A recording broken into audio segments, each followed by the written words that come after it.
Hey guys, welcome to Among the Sleep Explained. First we'll go through a quick plot summary to recap your memory, followed by an analysis, and then we'll get into the idioms and tropes of the game. The story begins as a 2-year-old toddler is having his birthday celebration at home with his mother. The celebration is interrupted by a visitor at the front door who is hidden from the player, but the story suggests it is the player's father, with whom the mother has separated. The conversation is muffled and partly kept from the player as the mother raises her voice, refusing the father's request to see his son.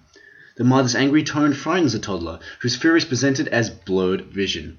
Quickly, the mother returns with a gift. It is suggested to be from the father, but the mother doesn't tell who the gift is from. Instead, she carries the child and the gift upstairs to the 2-year-old's bedroom, a place of bright, warm colors and streaming sunlight. The gift is revealed to be a hand-me-down teddy bear, which appears to be alive in the 2-year-old's eyes. The teddy bear introduces himself as Teddy. After a few minutes of playing together, they go into the closet, where the toddler's imagination translates the closet into a much larger dark room with long black coats.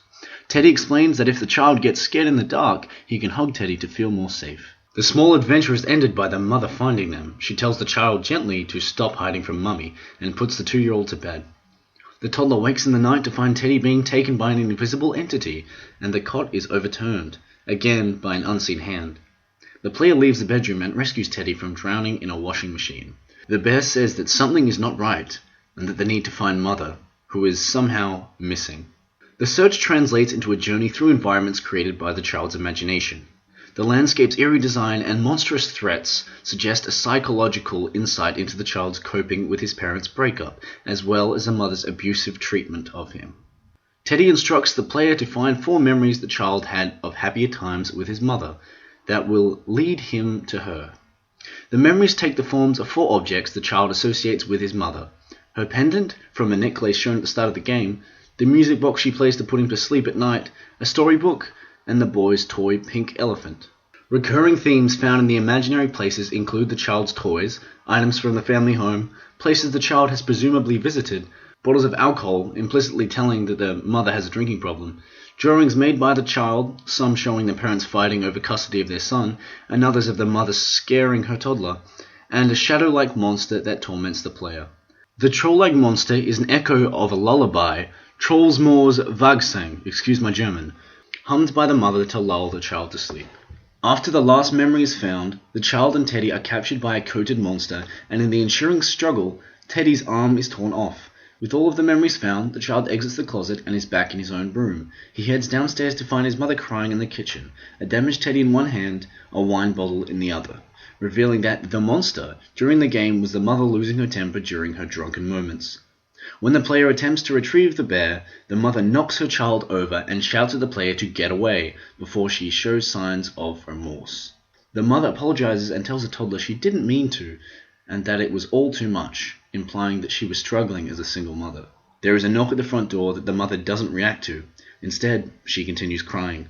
When the toddler goes to the front door, it opens and reveals a glowing white light.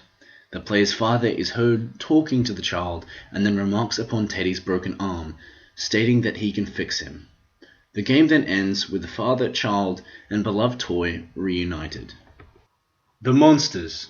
Throughout the game, the toddler is chased by 2 monsters, a frizzy-haired swamp beast and a trench coat with eyes on the inside. Each of these respective monsters is a representation of how the toddler views his parents. The swamp monster, aka the mother. The swamp monster is a representation of how the toddler views his mother, or rather, his mother when she is drunk. An interface screw occurs at least 3 times throughout the game. Once at the start, when his mother leaves the room and he hears her getting angry. Again when he looks at the swamp monster, and one final time at the end when the mother lashes out against her child. The screw never occurs when the mother is content, implying that the child believes that his mother becomes a monster when she gets angry. This fact is reinforced by the drawings found throughout the game. The mother and the monster are shown as separate entities. The appearance of the monster is also bizarre, in that it wears a tank top, shorts, and has frizzy hair. This is possibly the state of the mother after she awakens from a hangover, and, as such, is the most common time for when Mummy may get angry. Additionally, at the end of the game, the mother is drunk, yet the interface is completely normal until she strikes him because she isn't dressed like the monster, and as such, the toddler isn't aware that she is angry.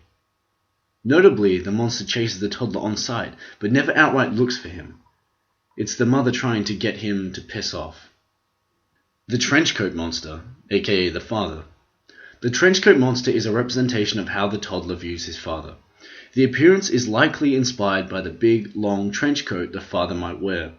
It's possible the father wears this coat the majority of the time, as there are dozens of them in varying areas of the game, meaning that the toddler not only thinks that he owns a ton of trench coats, but shows up in a different one each time.